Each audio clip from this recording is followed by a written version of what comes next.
It's been little less than a month since Super Smash Bros. For 3DS dropped, and I must say that it certainly doesn't feel that long. For those that haven't been paying attention, yes, there's now a Smash Bros. On the 3DS. And yes, it's awesome.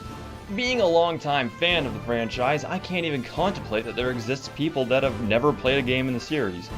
But as a bit of a refresher, I'll explain the gameplay a tad before digging deeper into the review. Super Smash Bros. Is a 4-player fighting game featuring a smorgasbord of characters from various Nintendo franchises like Super Mario Bros., Punch-Out!, and Pokemon, to name just a few. The point of Smash is different than most other fighting games. You see, in Street Fighter, you need to render your opponent unconscious, but in Smash Bros., you simply have to knock them off the screen and into one of the 4 blast zones on the stage. Doing this earns you a point or deducts a life from your opponent's stock counter. You can do this using strong attacks, baseball bats, hammers, and various other tools.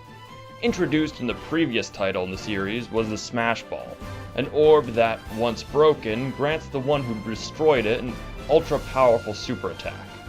Now, Super Smash Bros. Has always been a very taxing game on our controllers. All too many N64, GameCube, and Classic controllers have fallen victim to hardcore Smash players, and I fear the 3DS version is no different.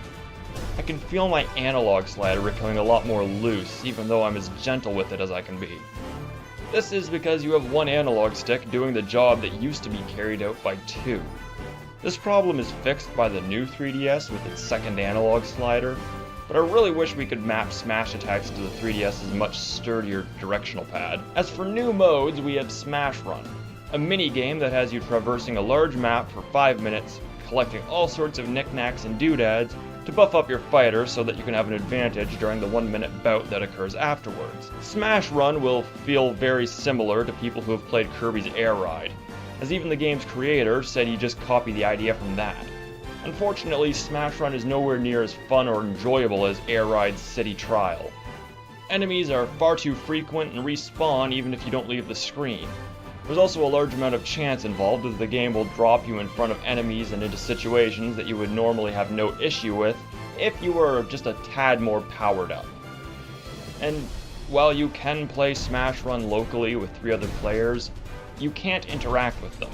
So it barely even feels like you're playing multiplayer anyways. Smash Run is how you unlock most of the special moves, of which you can then use to customize your favorite Nintendo characters. Speaking of customization, it's actually really fun to do in this game.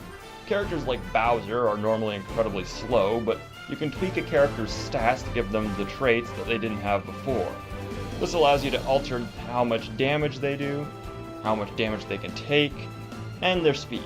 You can also change their special attacks so that they have various different effects. And to go with customizing the pre-made characters, Smash Bros. Now has a Create a Fighter function in the form of me. Yes, those annoying little pricks are now fighters, and they aren't even half as lame as you'd expect. In fact, when I'm not playing online, I main the Mii Brawler, and he's actually pretty powerful. Mii's come in 3 classes: Brawler, Gunner, and Swordsman. Gunner and Swordsman take cues from Samus and Link respectively, while Brawler is a combination of some unique moves with a hint of Mario and Captain Falcon thrown in. I mentioned online earlier, and I'll be straight with you guys, I don't like playing online. This game reminds me of why I don't like playing online, as the game is just horrendous to play. Normally, a match should take about 2 minutes, or they would if the game didn't stutter after pressing a button. 2-minute matches become 5 or 6 minutes. If you're hopping on expecting to get in a quick online match, then you better put on a pot of coffee, make a sandwich, turn off the stove, probably shovel the driveway if there's any leaves or snow in it, all that sort of stuff, because yeah, you'll probably be up all night waiting for the game to stop fucking lagging. Super Smash Bros. For 3DS is mechanically the best in the series, that much is a fact. The fighting is solid, stages are mostly well designed, and the cast is well thought out. Every character feels competitively viable, unlike in Smash Bros. Melee or Brawl. The visuals of the game are quite nice and seem to push the 3DS to its limits. However, there are some noticeable frame rate dips during 4-player matches. It's a great game that's greatly hindered by the platform it's on.